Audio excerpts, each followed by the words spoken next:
Hi, I'm Kara Murphy, and this is Money with Murphy.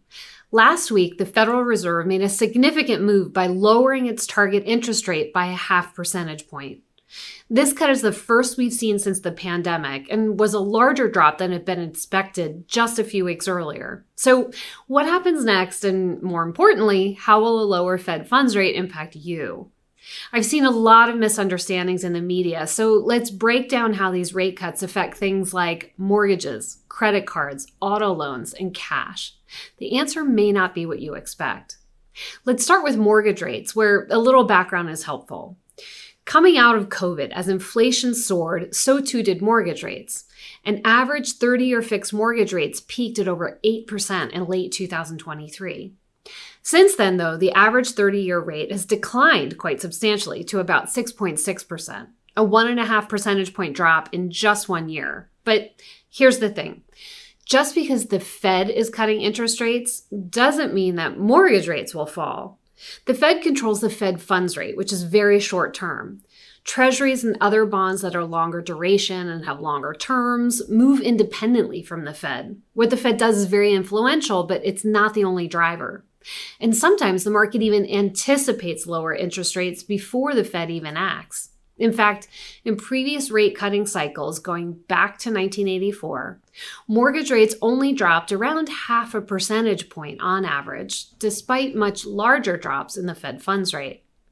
In some past cycles, mortgage rates even stayed flat or went up after the first cut. So while we might see some decline in mortgage rates going forward, they won't necessarily keep pace with the Fed. Let's talk about another area where interest rates impact many Americans: auto loans and credit cards. Both these types of loans tend to be tied to the prime rate, which in turn is tied to the Fed funds rate. But there are important differences in how those two interest rates work. Most credit cards carry variable rates, so the rate you pay moves up and down in lockstep with the Fed. Individuals who carry a balance on their credit card will see relief fairly quickly, though keep in mind that credit card rates are at their highest level in decades at over 20%, so a half percentage point drop will help, but it won't make a big difference.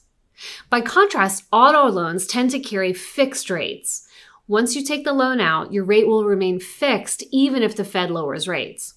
If you're looking to buy a car in the near future, then you will be able to benefit from lower rates, which are currently running at about 6.5%.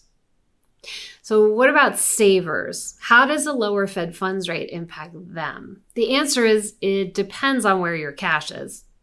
Most banks will raise and lower the rates that they offer on savings account more or less in tandem with the Fed.